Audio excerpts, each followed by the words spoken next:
My name is Charlotte Bennett.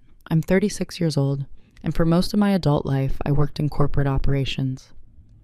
The kind of role where you quietly keep systems running while other people take the credit for the results.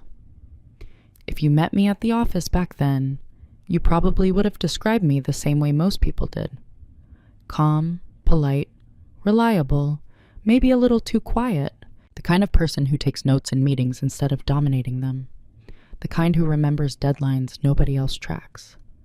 The kind managers depend on, but rarely notice.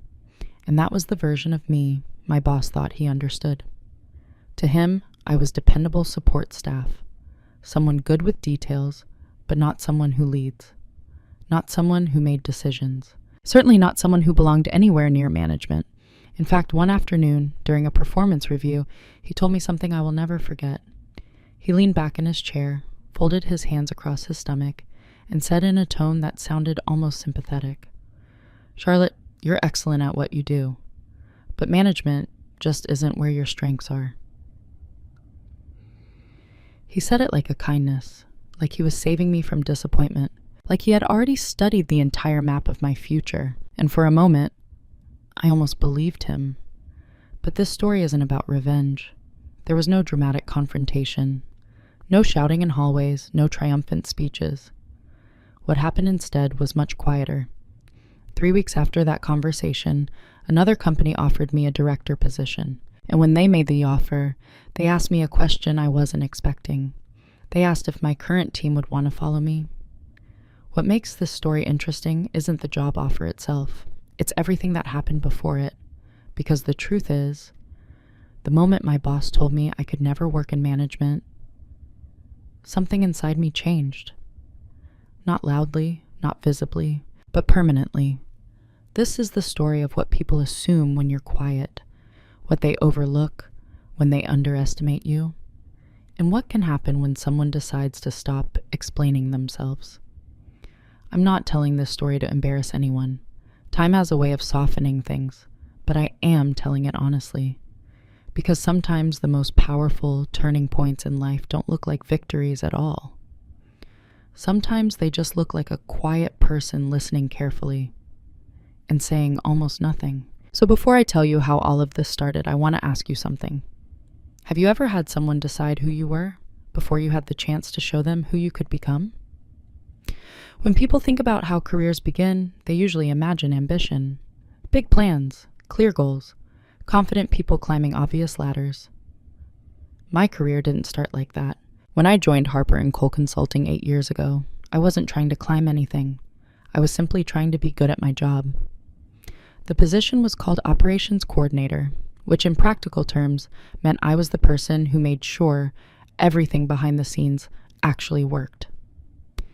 Project timelines, vendor communication, internal documentation, meeting preparation, client follow-ups, all the details that allowed the visible parts of the company to function smoothly. It wasn't glamorous work, but I was good at it, not because I was the loudest person in the room, not because I pushed my opinions into every meeting. I was good at it because I paid attention. I noticed patterns. I noticed inefficiencies. I noticed things that people assumed no one else would bother noticing. Over time, people began relying on that. If a project timeline suddenly started drifting, someone would ask me to take a look. If two departments misunderstood each other's expectations, I would quietly rewrite the process documentation so it wouldn't happen again. If a client meeting required preparation that no one had planned for, I was usually the person who stayed an extra hour to make sure everything was ready. I didn't mind. At least not in the beginning. Because early on, that reliability felt like respect. Managers would say things like, "Charlotte will know. Check with Charlotte. She keeps everything organized." And they meant it as a compliment. But something interesting happens when people become used to your reliability. They stop seeing it as a skill. They start seeing it as a trait. Like eye color or height. Just something about you that exists for their convenience. By my 3rd year at the company, I had quietly become the person who understood the operational flow of almost every major client account. not because someone formally assigned it to me, but because every time something broke, it somehow landed on my desk. I remember one particular Monday morning that captured this perfectly. Our team had a large client presentation scheduled for that afternoon. The strategy team had spent weeks preparing slides, financial projections, and market analysis. But when they ran the final rehearsal meeting, they realized something important. No one had actually coordinated the implementation timeline with the operations department, which meant the plan they were about to present to the client wasn't realistically executable. The room went silent. People started flipping through documents. Someone opened an Excel sheet, another person began whispering to the project manager, and then, almost automatically, someone said, "Charlotte, do you know how this would actually work?" Not Charlotte. Could you help us figure this out? But Charlotte, do you know? As if the answer already existed somewhere in my head. And the strange thing was, it usually did. So I walked through the process calmly. I explained which vendors needed to be scheduled first, which approvals would create delays, which internal teams needed to be looped in earlier. Within 10 minutes, the room had a realistic timeline. Everyone nodded. Someone wrote notes. The presentation moved forward, and then the meeting ended. No one said anything particularly dramatic, but as people gathered their laptops and coffee cups, one of the senior managers laughed lightly and said something that stuck with me longer than it should have. "See? That's why Charlotte's perfect where she is. Perfect where she is." At the time, everyone smiled, including me, because in that moment, it sounded like appreciation. What I didn't realize yet was that to them, it also meant something else. It meant they had already decided exactly where I belonged, and more importantly, where I didn't. The first moment that stayed with me didn't feel important at the time. There was no argument, no raised voices, no dramatic scene that would have made a good story later. It was just a meeting, a regular Tuesday morning strategy meeting in the glass conference room at the end of our office floor. The kind of meeting that happened every week, whether anything important had changed or not. There were 8 of us around the table, 2 account directors, 3 project managers. My boss, David Langford, ran the operations division, and me. Technically, I was there to take notes and track action items. That had gradually become part of my role, even though it was never written anywhere in my job description. I didn't mind the note-taking. When you sit quietly in meetings, people forget you're there. And when people forget you're there, they say things more honestly. That morning, the conversation centered around a new client we had recently signed, a mid-sized logistics company that wanted a full digital operations overhaul. The directors were excited. Big contract, high visibility. But as they discussed implementation timelines, something immediately caught my attention. The schedule they were proposing didn't account for the vendor onboarding process, not realistically anyway. The plan assumed approvals that normally took 3 weeks would somehow happen in 5 days. I watched the discussion for a few minutes, waiting to see if someone else noticed. No one did. Finally, I spoke up, not loudly, just enough to be heard. "The vendor onboarding usually takes longer than that," I said gently. "If we start implementation before the approvals are finalized, the timeline might slip."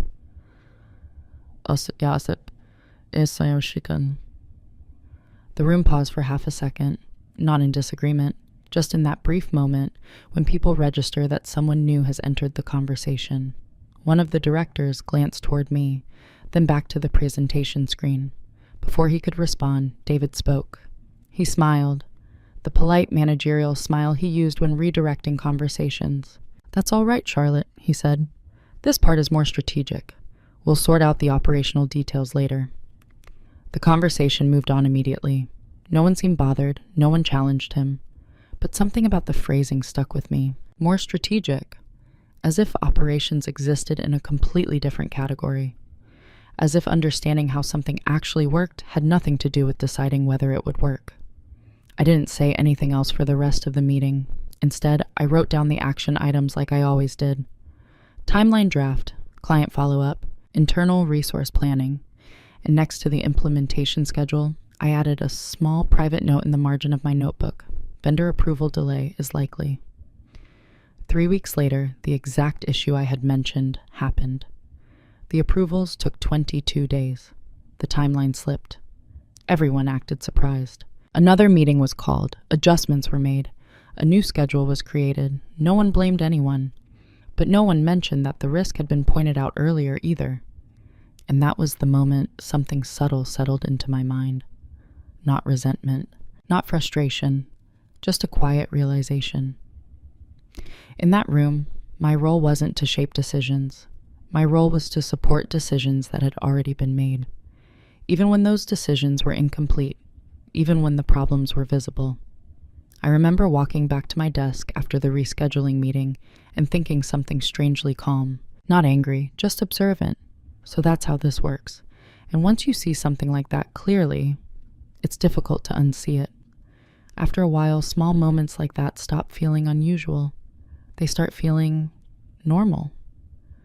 Not because they're fair, not because they make sense, but because human beings are very good at adapting to patterns, even patterns that quietly diminish them.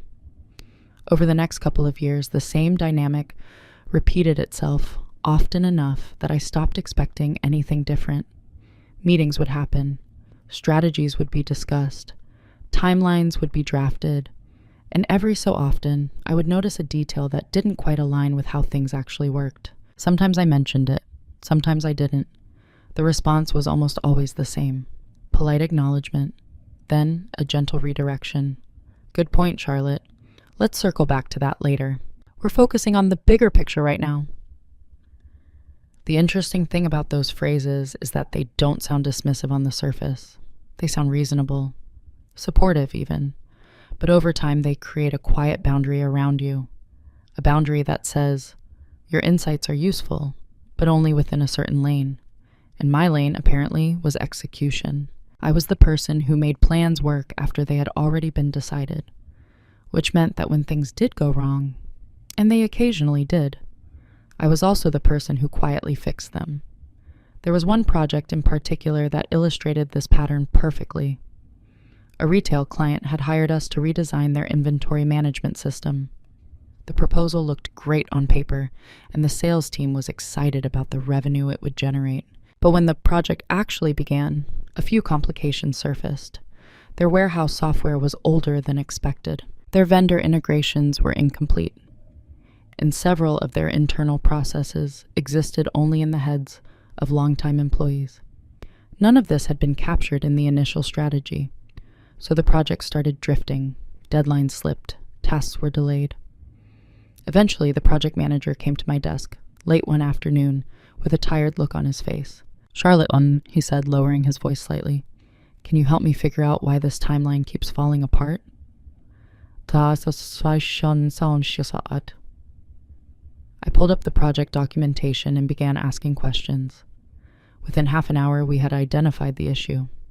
3 separate departments needed to approve changes before implementation could proceed. But those approval steps had never been included in the schedule. Once we mapped that out, the entire timeline made sense again. The project manager looked relieved. You just saved me about 2 weeks of confusion, he said with a small laugh. Then he paused. You ever think about moving into project management? It wasn't a serious suggestion, just a passing thought. But before I could respond, he added something else, almost automatically. Although, honestly, if you moved up, we'd lose the one person who actually keeps things running. Again, it sounded like a compliment, and again, I smiled. But later that evening, as I packed my bag to leave the office, I noticed something interesting about the way those compliments worked. They always ended the same way. They praised my value, while quietly reinforcing my position. Reliable, essential, but exactly where I was. No one was trying to be cruel. That's what made it complicated. People genuinely appreciated what I did. They just didn't imagine me doing anything else. And the strange thing was, for a long time, neither did I. Because when a pattern repeats often enough, it starts to feel less like other people's assumptions and more like reality.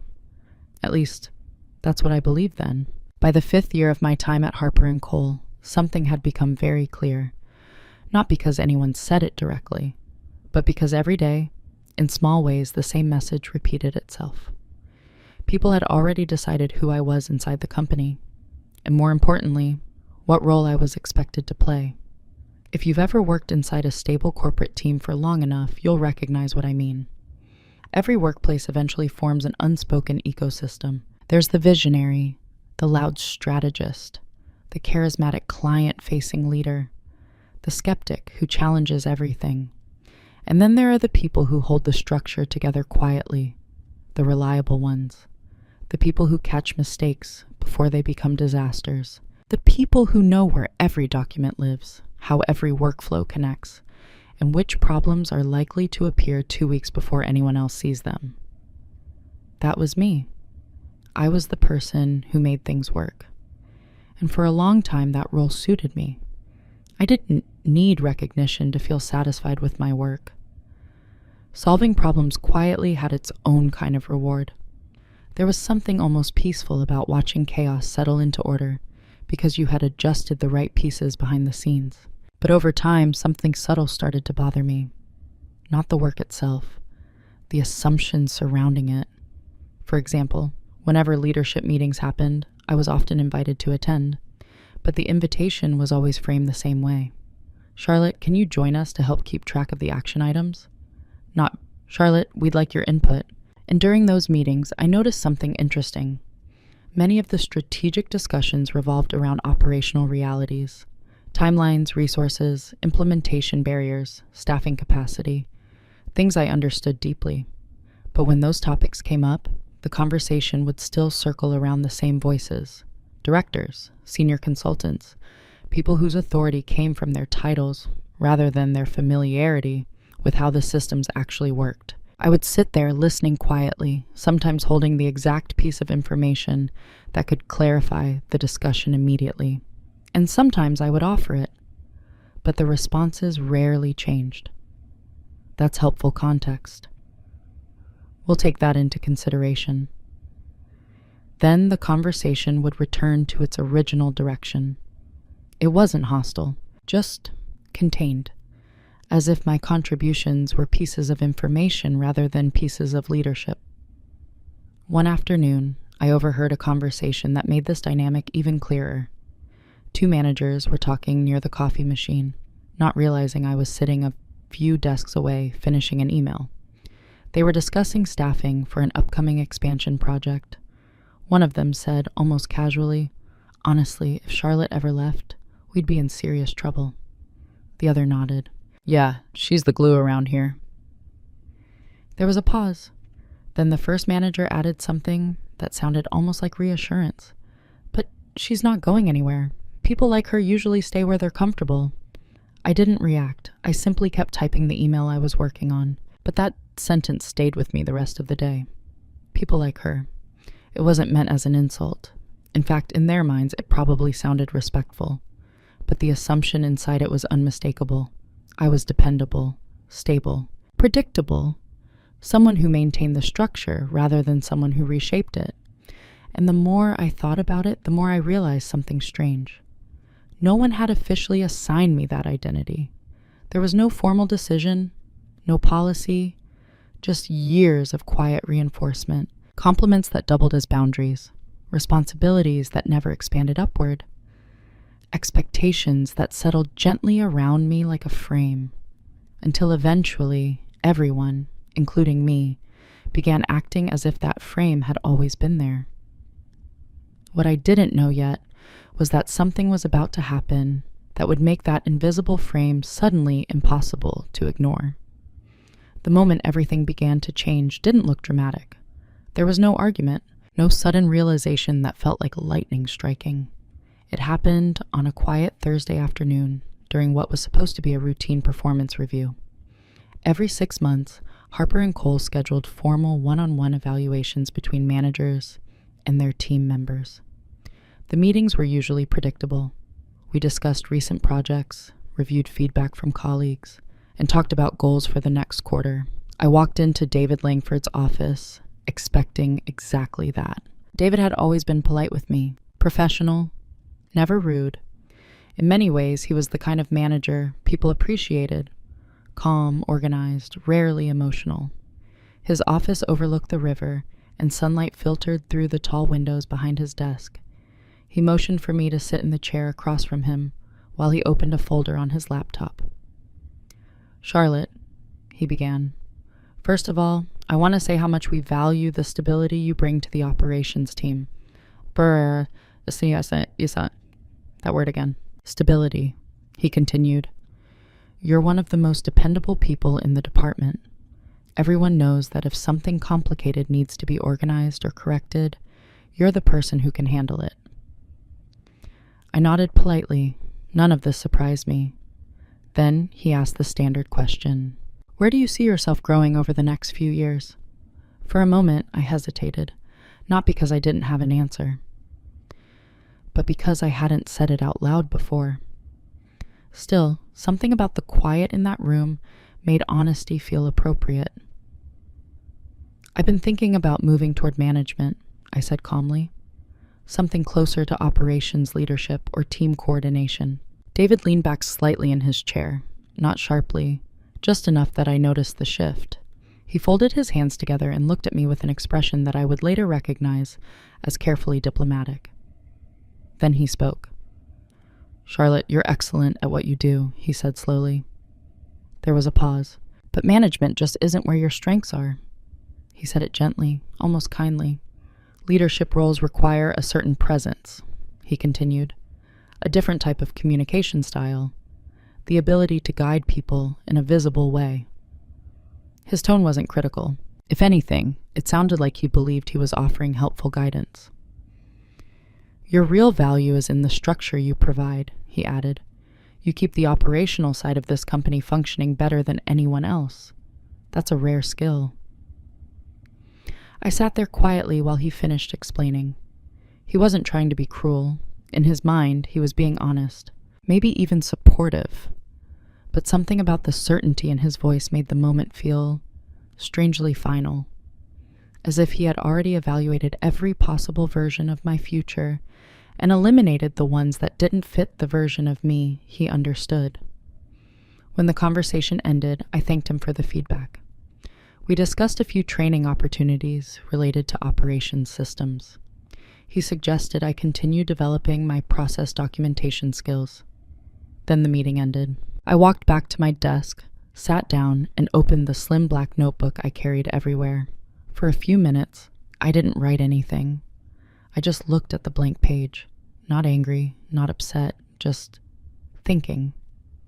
And then, almost automatically, I wrote down the sentence that had just been spoken to me. "Management just isn't where your strengths are." I stared at the words for a long moment, then I closed the notebook. Because something inside me had shifted. Not loudly, not emotionally, just a quiet, internal adjustment. The kind that happens when you realize someone has made a decision about you that you never actually agreed to. And that was the moment the story truly began. After that conversation with David, something subtle changed in the way I moved through the office. Not externally. If anyone had been watching me closely, they would have seen exactly the same routine. I arrived at 8:15 every morning. I organized project documentation. I attended meetings. I helped untangle operational problems when they appeared. From the outside, nothing looked different, but internally, a quiet shift had taken place. Before that performance review, my silence in meetings had mostly been instinctive. I wasn't someone who felt the need to fill every pause in a conversation. I preferred to listen first, understand the moving parts, and then contribute when it actually mattered. Now, my silence became something else. It became intentional.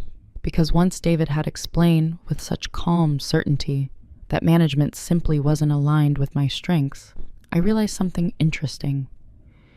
If that was truly what he believed, then he wasn't paying attention to certain things. And when someone underestimates you, there's an unexpected freedom in that. People stop watching your trajectory. They stop measuring your potential. They stop imagining that you might be moving somewhere else. In other words, they stop seeing you as someone who might change the balance of the room. Over the next few weeks, I noticed this dynamic more clearly than ever. In meetings, Discussions continued the same way they always had. Strategies were proposed. Deadlines were debated. Resources were allocated. Sometimes I knew immediately where the friction points would appear later. Sometimes I knew exactly which assumptions in the plan weren't realistic.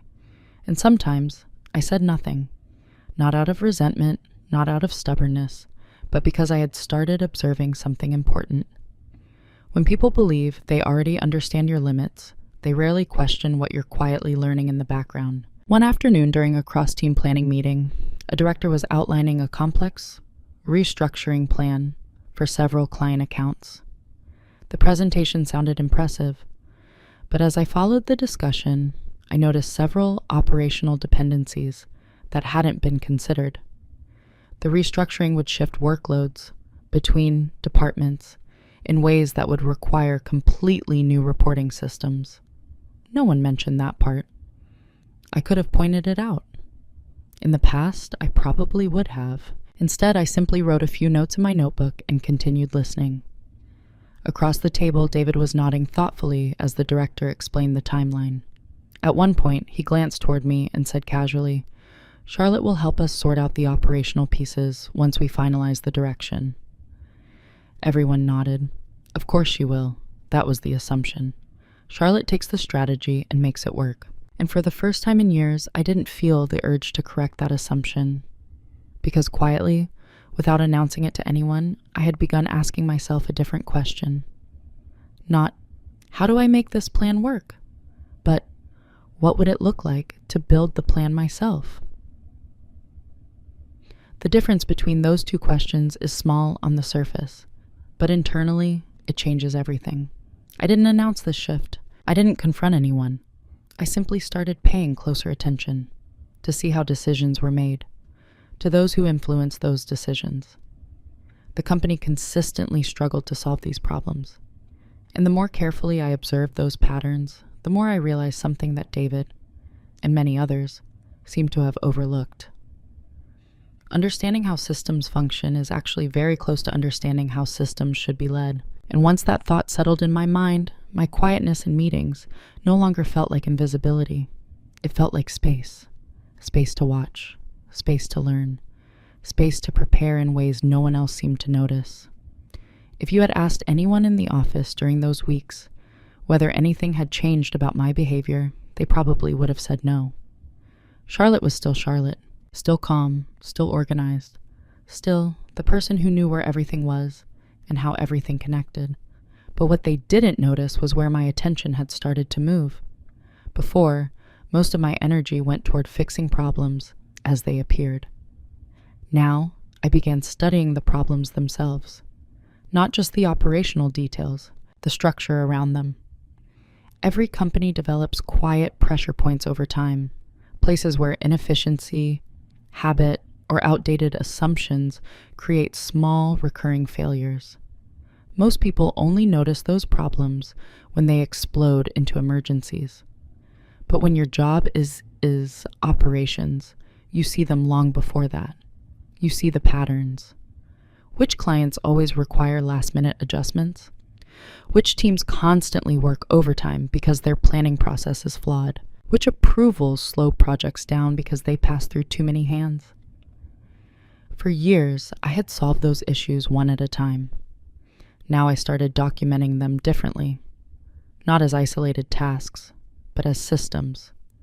Late in the evenings, after most people had left the office, I would open my notebook and begin mapping things out more carefully. Where decisions originated, where they stalled, where information disappeared between departments.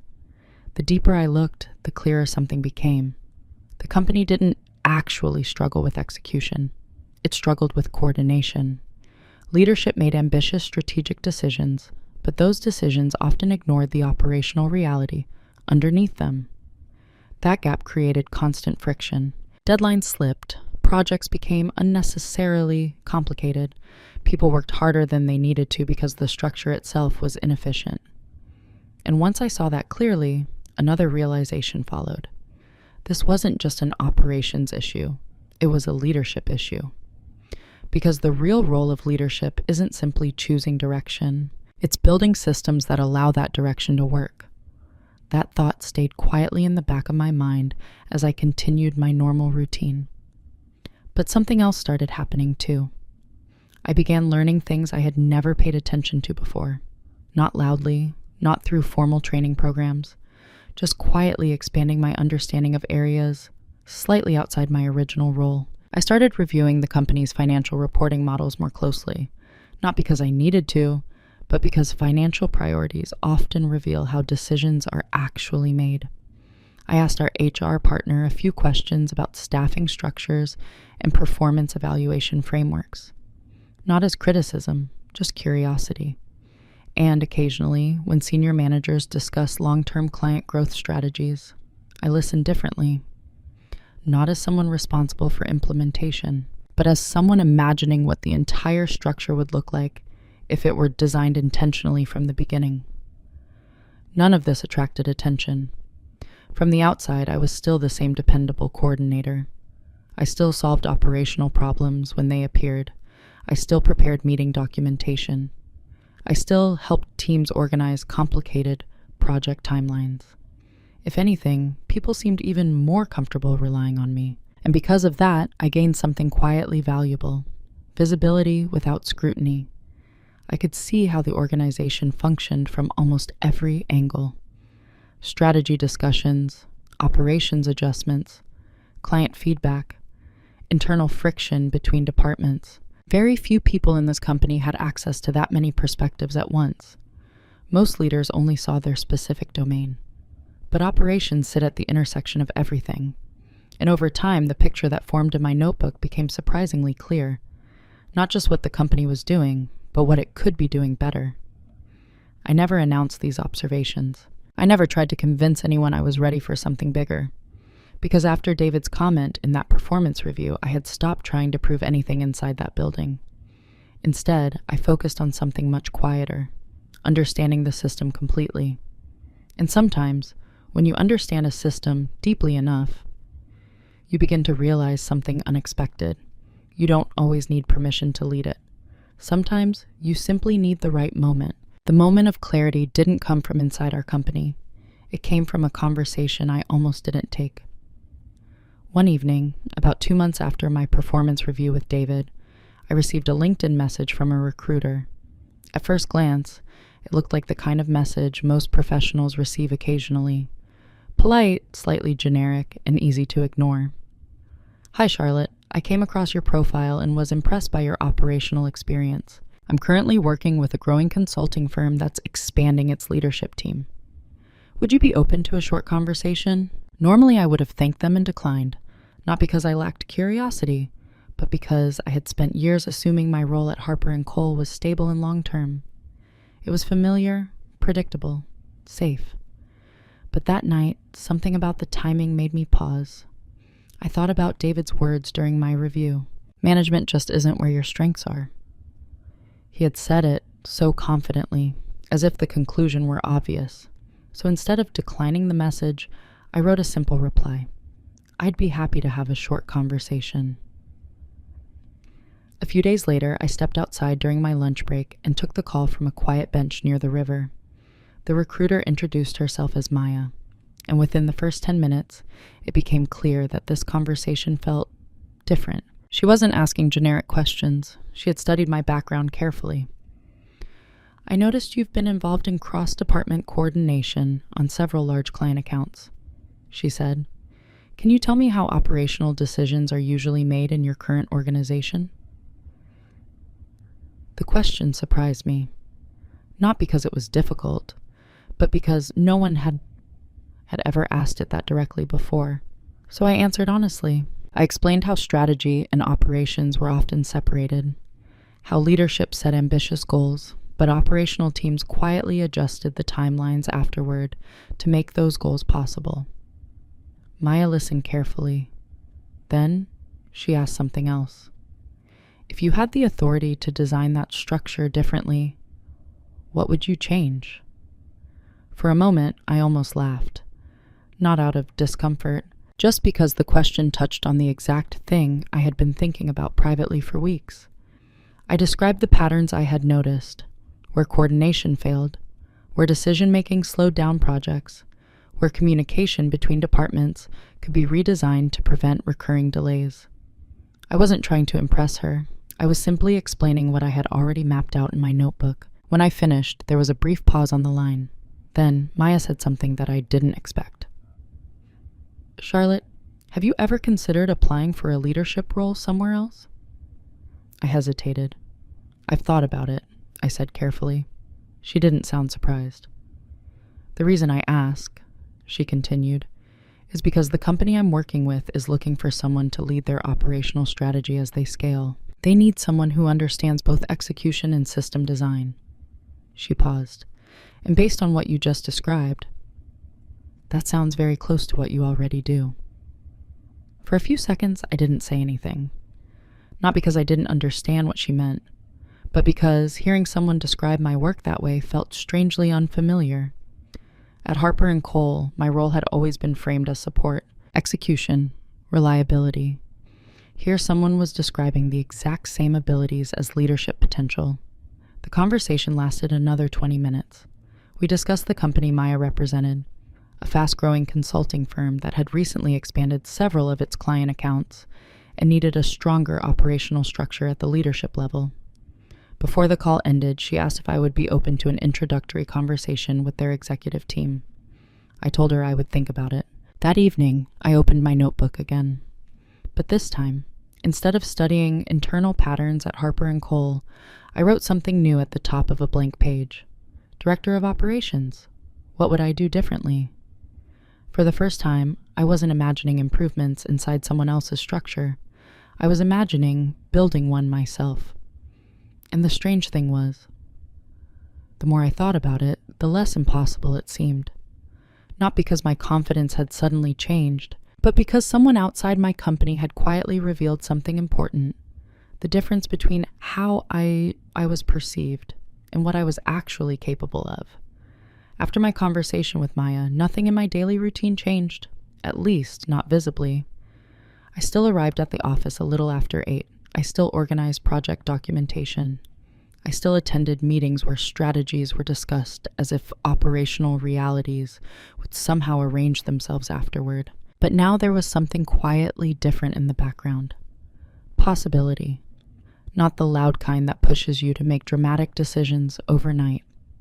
Just a quiet awareness that another path might exist. A few days after our call, Maya sent me a follow-up email. She included a short description of the role her client company was trying to fill. Director of Operations. The title alone made me pause for a moment. Not because it sounded intimidating, but because of how different it was from the conversation I had just had with David weeks earlier. At Harper & Cole, the assumption had been very clear. Management wasn't aligned with my strengths. But here was a company, one that had never met me, describing a leadership position that seemed almost designed around the exact patterns I had been studying. I read the description carefully.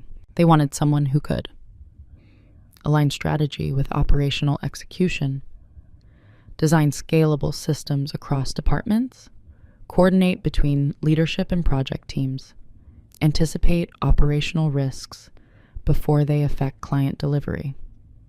As I read through each line, I noticed something interesting. Every responsibility described there was something I had already been doing, just without the authority, the title, or the recognition. For several days, I didn't respond, not because I wasn't interested, but because decisions like this deserve quiet thinking. Changing companies isn't just about accepting a new title. It means stepping away from familiar people, familiar systems, and familiar expectations. Harper & Cole had been part of my professional life for nearly a decade. I knew how everything worked. I knew the rhythms of the teams, the personalities of the managers, and the way projects evolved from proposal to delivery. Leaving that behind would change more than just my job description. It would change the entire environment around me. One evening, after most of the office had emptied out, I sat alone at my desk with my notebook open. On one side of the page, I wrote, "Stay." Underneath it, I listed the obvious advantages: stability, familiar environment, strong relationships with colleagues. Then, on the other side of the page, I wrote leave, and below it, I wrote only one sentence, a place where leadership might actually be possible. For a long time, I just looked at those two columns. Neither choice was dramatic. Neither choice was wrong. But one of them quietly preserved the identity everyone else had already assigned to me. Reliable, essential, exactly where she is. The other choice carried uncertainty, new expectations, new responsibilities, and perhaps the possibility that David had been right all along. Maybe leadership really wasn't where my strengths were. But eventually, a simpler thought settled into my mind. If I stayed, I would always wonder whether the version of me that Maya had described, the one capable of designing systems and leading operations, had ever truly been tested, and that question felt heavier than the risk. So the next morning, during my coffee break, I stepped outside again and returned Maya's call. When she answered, I spoke calmly. "I'd be open to meeting your client team," I said. There was no excitement in my voice, no dramatic declaration, just a quiet decision. And sometimes, the decisions that change your life the most sound exactly like that. Once the decision was made, everything that followed happened very quietly. There were no announcements, no sudden changes in how I behaved at work. If anything, I became even more consistent with my routine. That's one of the strange things about major life decisions.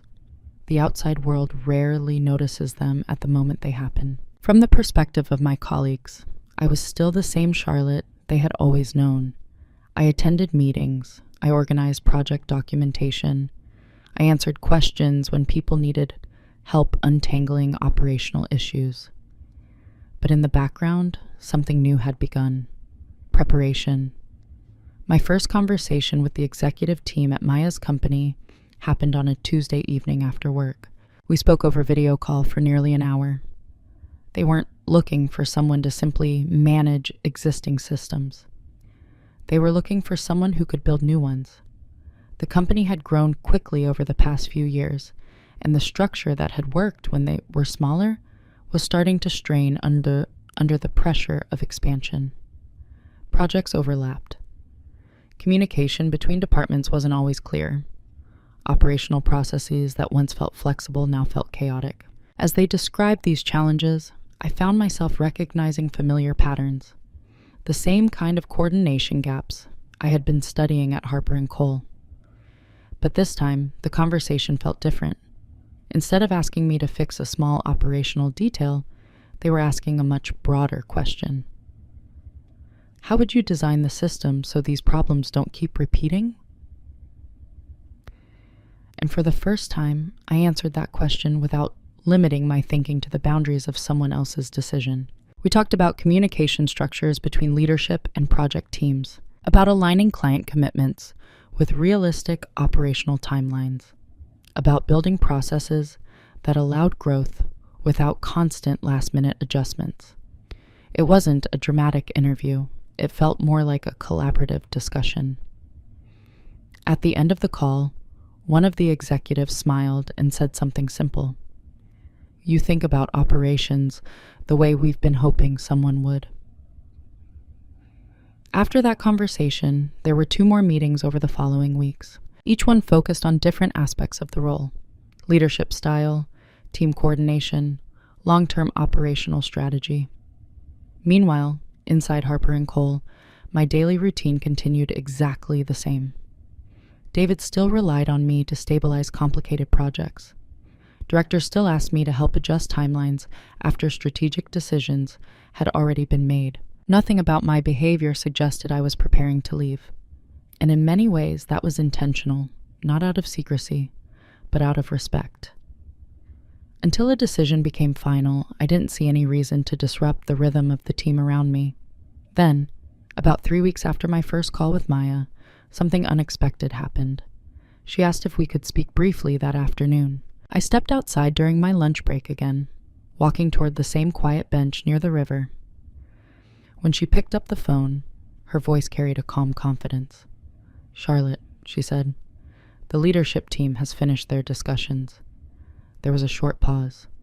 They'd like to formally offer you the position of Director of Operations. For a moment, I didn't respond, not because I was shocked, but the words felt strangely calm when I heard them. Not triumphant, just clear.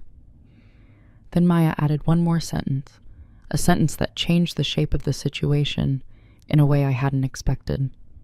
There's one other thing they wanted me to ask, she said. When you transition into the role, would any members of your current team be interested in joining you? I looked out across the river for a long moment, and suddenly, the quiet decisions I had been making over the past few weeks felt much larger than I had originally imagined. Because now the question wasn't just about leaving, it was about leading.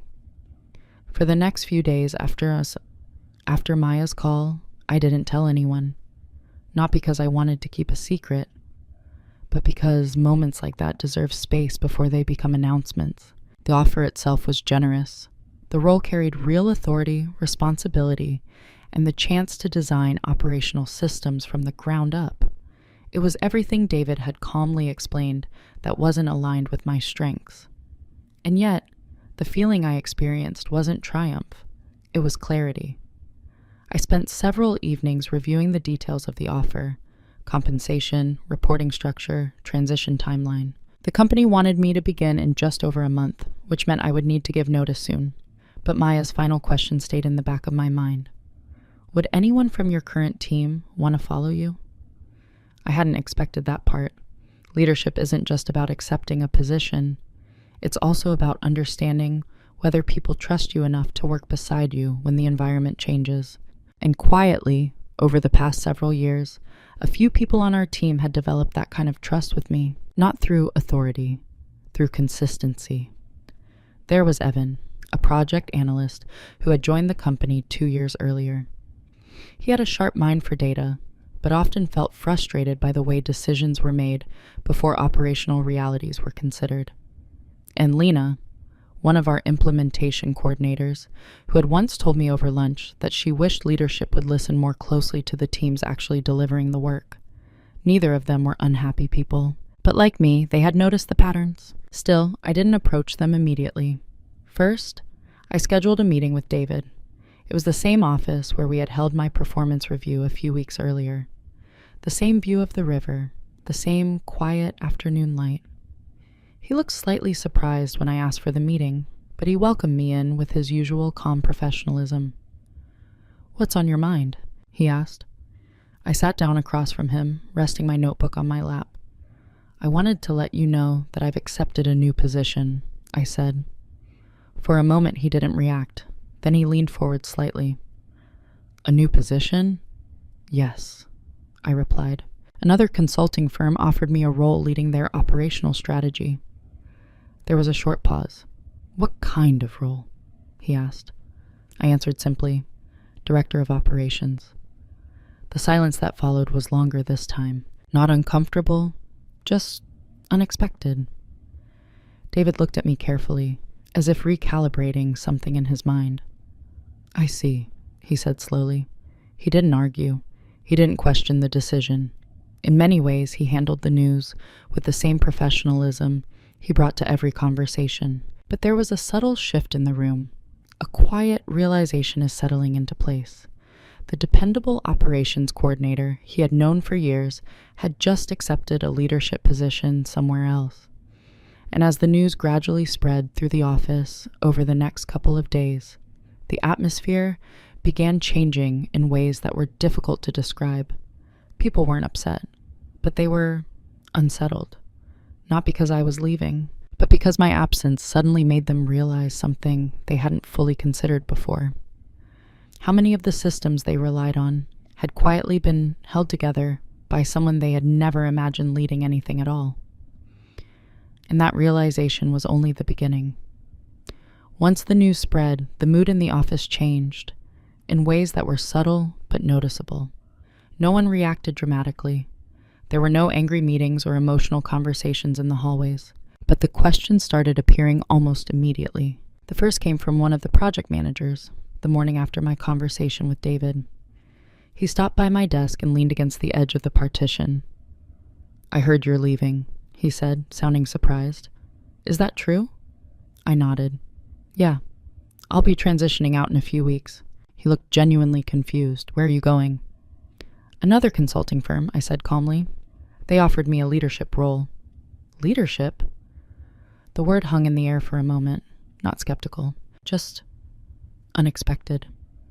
By midday, a few more colleagues stopped by to ask similar questions. Some were curious. Some seemed impressed. Others looked slightly unsettled, as if they had just realized a piece of the company's internal structure was about to disappear. Later that afternoon, David asked if I had a few minutes to talk again. When I stepped into his office, the tone of the conversation felt different from our previous meeting. Still polite, still professional, but now there was a quiet urgency behind it. Charlotte, he said, folding his hands together. I have to admit, this news caught me off guard. I nodded. He continued carefully. You've been an extremely valuable part of the operations team for years. Losing someone with your institutional knowledge is going to create a real gap. For a moment, the room was quiet. Then he added something else. If this move is mainly about growth, perhaps we could discuss expanding your responsibilities here. The sentence was thoughtful, well-intentioned, but it arrived just a little too late. Not because the offer was insincere, but because the earlier assumption, the one from my performance review, had already shaped my decision. So I answered honestly. I appreciate that, I said, but I think this next role is the right step for me. David nodded slowly. He didn't push further, and that was the moment I realized something important. Sometimes opportunities to recognize someone's potential don't disappear suddenly. They simply pass by quietly, until the moment comes when they can no longer be reclaimed. My final week at Harper & Cole passed quietly. There were transition documents to prepare, client notes to organize, and a long list of operational details that needed to be handed over to the rest of the team. In many ways, I treated those days the same way I had treated every project before. Carefully, thoroughly, without unnecessary drama. On my second to last afternoon, David asked if we could speak one more time. I walked into his office again. The same chair, the same view of the river that had framed so many routine conversations over the years. This time, the atmosphere felt reflective rather than urgent. David leaned back slightly in his chair.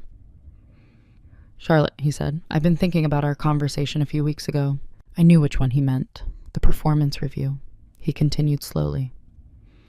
When you mentioned wanting to move toward management, I may have been too quick in my assessment.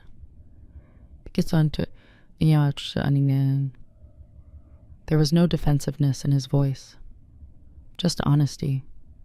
Clearly another company sees something there, he added. For a moment the room was quiet. Then I responded calmly. I learned a lot here, I said, about how organizations work, and sometimes how they don't. David nodded. He didn't argue with that. After a few seconds, he asked one more question. Do you think we misread your ambitions?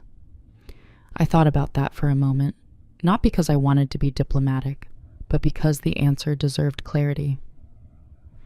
I don't think anyone misread them, I said gently. I just don't think they were ever part of the conversation.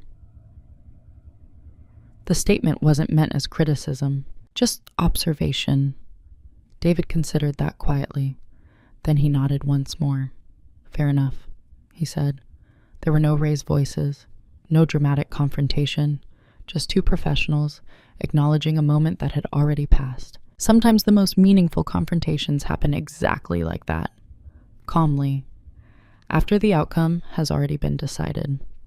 My first day at the new company felt strangely quiet, not because there was nothing to do, quite the opposite. The team was growing quickly, projects were expanding, and the operational structure needed serious attention. But the quietness came from something else. For the first time in my career, I wasn't stepping into a role designed around supporting decisions made by others.